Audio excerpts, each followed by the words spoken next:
నా మీడియా మిత్రులకు నమస్కారం తెలియజేస్తా ఉన్నా. నేను కూడా నిన్న బయటకు వచ్చి మాట్లాడితే ఏం మాట్లాడతానేమో, తెలంగాణకు సంబంధించినటువంటి సెంట్రల్ గవర్నమెంట్ ద్వారా రావాల్సినటువంటి ఫండ్స్ ఏవైతే ఉన్నాయో అవి పెద్ద మొత్తంలో ఆంధ్రప్రదేశ్కి పోతూ ఉన్నాయి. తెలంగాణ కూడా ఎందుకు ఇస్తలేరు, మా ప్రతిపక్షంగా మేము మాట్లాడతామని అంటే విందామని అనుకున్నా. ఇక మళ్ళీ అదే పాత పురాణం, కొత్త సీసాలో పాత సార అన్నట్టు మాట్లాడడం పద్ధతి చూసి కొద్దిగా అవక్కైనా తో పాటు ఇదంతా కామనే. కానీ నేను నా మీడియా మిత్రులకు ఎందుకు హృదయపూర్వకంగా ధన్యవాదాలు తెలియజేస్తా ఉన్నానంటే, మీడియా మిత్రులు, మీడియా అంటే ఏంది, మీడియా మిత్రులు అంటే ఏంది, ప్రెస్ అంటే ఏంది, విలేకరులు అంటే ఏంది, నేను కొంత సంతోషపడ్డా. 100 మీటర్లు లోతుగా తొక్కి పాతరేస్తా అన్నటువంటి నా మిత్రులను నేను 2 సార్లు కేసీఆర్ గారు నేను మీడియా మిత్రులకు రిక్వెస్ట్ చేస్తున్నా అని చెప్తుంటే చాలా సంతోషం అనిపించింది. మీడియా మిత్రులు అంటే ఈరోజు గుర్తుకొచ్చారు మీరు. మీడియా అంటే ఎట్లుంటుందో ఇప్పుడు తెలిసినట్టుంది అనే విషయం నిజంగా కూడా చాలా సంతోషం అనిపించింది. ఆ మాటలు నిజం చూసి చాలా సంతోషపడ్డా. పోతే ఉన్నటువంటి పాలమూరు మీద ఎందుకింత ప్రేమ, పాలమూరు మీద ఎందుకింత ఆప్యాయత వచ్చిందో నాకైతే అర్థం కాలేదు. మరి చాలా ఇన్ఫర్మేషన్ చెప్పారు సహచార మంత్రులు ఇద్దరు కూడా. ఆ మాటలు జోలికి పోకుండా కమ్సే కమ్ మినిమం ఒక ఆలోచన విధానం లేకుండా, ఏ పాలమూరు అయితే ఉద్యమ సమయంలో మీరు లేకపోతే కొంత ఇబ్బంది అవుతుందేమని మీరు ఆ పాలమూరులో మీ ఊరు లేకున్నా మీ పేరు లేకున్నా ఖచ్చితంగా మీరు వచ్చి ప్రచారంగా వచ్చి అడగకపోయినా ఉద్యమంలో బతకాలని చెప్పేసి విఘ్నతతో పాలమూరు ప్రజలు మిమ్మల్ని ఎంపిక గెలిపించిన సందర్భంని కూడా గుర్తుపెట్టుకోకుండా పాలమూరు మీద కపట ప్రేమ చూపించి పాలమూరుకి మరి తమ 9 సంవత్సరాల అధికారంలో ఉన్నప్పుడు ఎక్కడెక్కడైతే డబ్బులు ఇన్వెస్ట్మెంట్ చేస్తే తొందరగా త్వరితగతిగా ఇన్ క్యాష్ అయ్యి పైసలు జమ చేసుకునే పని మాత్రమే ముట్టుకొని నేను జాతికి అంకితం చేసిన అని చెప్పి ఒక పంప్ హౌస్ని ఓపెన్ చేసి అదేదో అద్భుత కల్పన ఏదైతే ఇండ్ల మీద చూపించారో అదే మాదిరిగా ప్రాజెక్టు మీద చూపించి జాతికి అంకితం చేస్తాను అనేటప్పుడు ఎక్కడైనా చిన్నగా కూడా అనిపించలేదా మనసులో? అరే మీరు కాలువలే దోవలేదు, దానికి సంబంధించిన ల్యాండ్ ఎక్వేషన్ ఇవ్వలేదు, అన్ని క్లియరెన్స్లే రాలేదు, నేను ఎట్టా చెప్తే మంది ఏమైనా అనుకుంటారా, ప్రజలు ఏమైనా అనుకుంటారా అనేటువంటి సొయ్యి కూడా లేకుండా జాతికి అంకితం చేసిన పాలమూరు రంగారెడ్డి ఎత్తిపోతల పథకాన్ని అని చెప్పేటప్పుడు మనసుకు పాలమూరు జిల్లా ప్రజలు గుర్తుకు రాలేదా అని చెప్పేసి మాజీ ముఖ్యమంత్రి వర్యులు పెద్దలు కేసీఆర్ గారిని అడుగుతా ఉన్నా. మినిమం అంటే మినిమం ఆ అంతర్భాగమైనటువంటి సంగమండ కానివ్వండి, భూత్పూర్ కానివ్వండి, చిన్న బండ బలగొట్టడానికి ఒక 12 కోట్ల రూపాయలు ఇస్తే ఓ 20,000 ఎకరాలకు నీళ్ళంతా అనేటువంటి ఆలోచన కూడా చేయలే.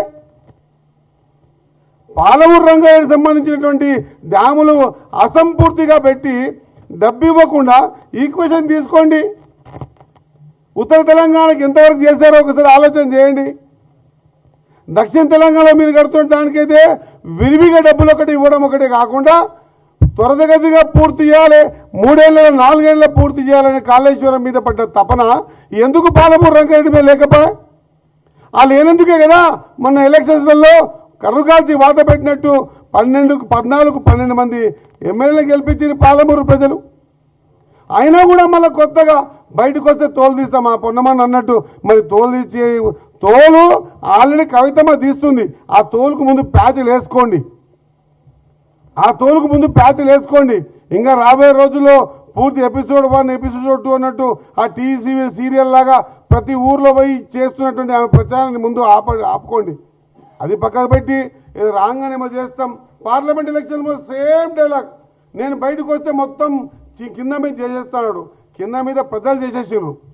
ఆ తోలు తీసేటువంటి పని ప్రజలది. పని చేయకపోతే తోలు ఎట్లా తీస్తారో వాళ్ళు తీసిర్రు. పార్లమెంట్లో చాలా కాన్స్టిట్యున్సీల్లో డిపాజిట్ రాలే, ఒక డిజిట్ కూడా రాలే. బై ఎలక్షన్లో తోలు తీసిండ్రు. కంటోన్మెంట్లో జూబ్లీలో వచ్చి కేటీఆర్ గారు అయితే ఇది రెఫరెండం కాంగ్రెస్ పార్టీకి అన్నాడు. మళ్ళీ ప్రజలు తోలు తీసి కాంగ్రెస్ పార్టీకి ఫేవర్గా ఓటింగ్ ప్యాటర్న్ తీసుకొచ్చిర్రు. సర్పంచ్ ఎలక్షన్స్ అన్నారు, దాంట్లో కూడా మీరు తోలు తీసిర్రు. ఇంత తోలు తీస్తుంటే కూడా మళ్ళీ తోలు తీస్తానడం అనేది విడ్డూరంగా నేనైతే అనుకుంటా ఉన్నా. దయచేసి దీని మీద డిబేట్ పెట్టండి. మన దేవాలయం అసెంబ్లీ సాక్షిగా ఎన్నో మార్లు అన్నాం, ఎన్నో మార్లు మా పెద్దలు కూడా ఇంతకుముందు కూడా చెప్పారు, వచ్చి డిస్కస్ చేయండి, మనం ఒక పట్టిక ఏర్పాటు చేసుకుందాం. మీ 9 ఏళ్ల పరిపాలనలో పాలమూరు మీద మీరు పెట్టినటువంటి చూపించిన ప్రేమ స్టాటిస్టికల్గా ఎన్ని డబ్బులు ఇచ్చిర్రు, మరి ఎందుకు ఇంత లేట్ చేసిర్రు, 9 ఏళ్ళైనా ఎందుకు కంప్లీట్ చేయలేదు.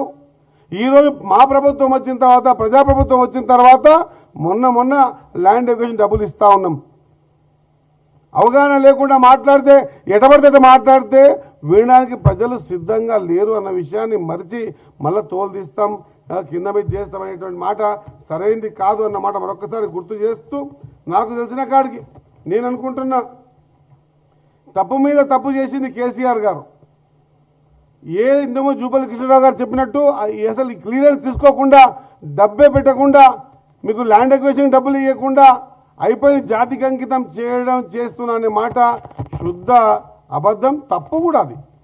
ప్రజలు ఒకసారి పోతారండి, 2 సార్లు మాటికి మోసపోవడానికి ప్రజలు కూడా సిద్ధంగా లేరు అన్నమాట మరొకసారి గుర్తు చేస్తూ, మీకు సంబంధించిన మీ కుటుంబ వ్యవహారాలలో మీకు బిడ్డ తోలు తీస్తుంది, ఎక్కడ మొత్తం గబ్బులు వేస్తుందని చెప్పి బయటకు వచ్చి ఇప్పుడు మళ్ళీ తోలు తీస్తామన్న మాట సరైనది కాదు అన్నమాట మరొకసారి గుర్తు చేస్తూ, మాకు తెలిసినంత వరకు ఈ రోజు వరకు కూడా మా ప్రాంతంలో, పాలమూరు ప్రాంతంలో ఉన్నటువంటి ముంపు గ్రామాలు కానీ, దానికి సంబంధించిన కాలువల విషయంలో కానీ ఇప్పటిదాకా మీరు డబ్బు ఇవ్వకుండా 9 సంవత్సరాలు 1,00,000 కోట్లు అప్పు చేసి ఆ అప్పుని కాళేశ్వరం ముంచి ఈ తెలంగాణ ప్రజల మీద ఇంత పెద్ద పెనుభారం పెట్టి ఈరోజు తెలంగాణ డెవలప్మెంట్ కాకపోవడానికి కారకులు ఎవరో యువత ఆలోచన చేస్తూ ఉంది, తెలంగాణ ప్రజలు ఆలోచన చేస్తూ ఉన్నారు. ఇంత ఆర్థిక భారం పెట్టిన తర్వాత కూడా 1 ఎకరానికి కూడా పాలమూరు రంగారెడ్డి ద్వారా నీళ్ళు ఇవ్వయి పాపాన పోకుండా టెక్నికల్గా చాలా తప్పులు చేసి అది తాగునీటి కోసం అని చెప్పి ఆ తర్వాత మళ్ళీ దాన్ని లేదు వ్యవసాయానికి అని చెప్పి మీరు చేస్తున్న తప్పులు ఇంకా ఖచ్చితంగా ప్రతి గడపకు చేరినాయి. ప్రతి వ్యక్తి ఆలోచన చేస్తూ ఉన్నారు, పాలమూరు ప్రజలు ఆలోచన చేస్తూ ఉన్నారు. అడగకపోయినా నేను నిలబెట్టి తెలంగాణ ఉద్యమాన్ని కాపాడి తెలంగాణ తెచ్చుకోవడానికి పాలమూరులో గెలిచినటువంటి సీటు కారణభూతమైందని కూడా మరిచి మీరు చేస్తున్న విధ్వంసం ఇంత అంత కాదు. ఎవరు కూడా సిద్ధంగా లేరు. మా పొన్నమన్న చెప్పినట్టు మీరు మీ కవితమ్మ తీస్తుంది, ముందు ఆ తోలిని తీసుకునే కార్యక్రమాన్ని ఆపుకోవాల్సిందిగా కోరుకుంటూ, ఇంకా ఇటువంటి మాటలు ఇంకా మాట్లాడుతుంటే అదేదో చమత్కారం చేస్తా అని చెప్పే మాటలు ప్రజలు విశ్వసించే పరిస్థితి లేరు. అమ్మ పులి వచ్చే కథ మాదిరిగా అది పులి రాదు, వచ్చిన రోజు మింగేసింది 2023 డిసెంబర్ 3 తారీఖే, తర్వాత ముందుకొచ్చే పరిస్థితి లేదు అన్న విషయాన్ని గ్రహించుకొని నడిచి మీకున్న గౌరవాన్ని కాపాడుకోవాల్సిందిగా, మిగిల్చుకోవాల్సిందిగా నేను ఈ వేదిక ద్వారా తెలిసి ముగిస్తా ఉన్నా. Thank you.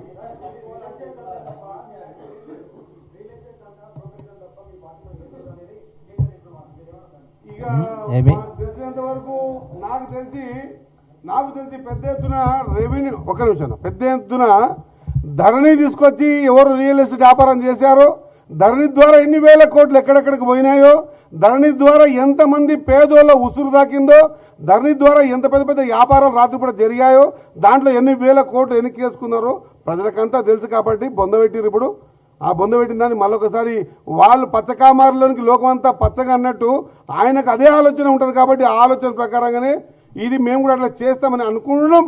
ఆయన భ్రమ అంతే నేను అనుకుంటున్నాను. Thank you.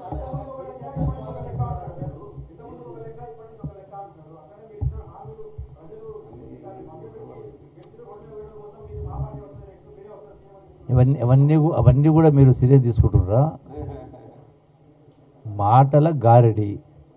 ఇదే మాటలు గతంలో 2023 ఎన్నికల ముందు చెప్పిండు. కారు సారు 16 అని. ఏమైంది? 23లో ఏమైంది? మొన్నేమైంది? జూబ్లీస్ ఏమైంది? ఇవన్నీ కూడా ముందు చెప్పినా కదా. ఇప్పుడు ఎందుకు కేసీఆర్ ఫామ్కి వెళ్ళి బయటకు వచ్చిందంటే ప్రధానంగా మొన్న 2023 అసెంబ్లీ ఎన్నికలు, తర్వాత పార్లమెంట్ ఎన్నికలు, మన జూబ్లీస్ ఎలక్షన్, ఇప్పుడు పంచాయతీ ఎన్నికలు కూడా ఇద్దరు కలిసి పోటీ ఏమి రాలేదు. కాబట్టి పూర్తి పార్టీ మనుగడనే ప్రశ్నార్థకమైంది. కాబట్టి ఏదో 4 మాటలు మాట్లాడి మళ్ళీ అదే గాడి చేద్దామని ఒక ప్రయత్నంలో భాగం తప్ప ఇంకొకటి కాదు. Thank you.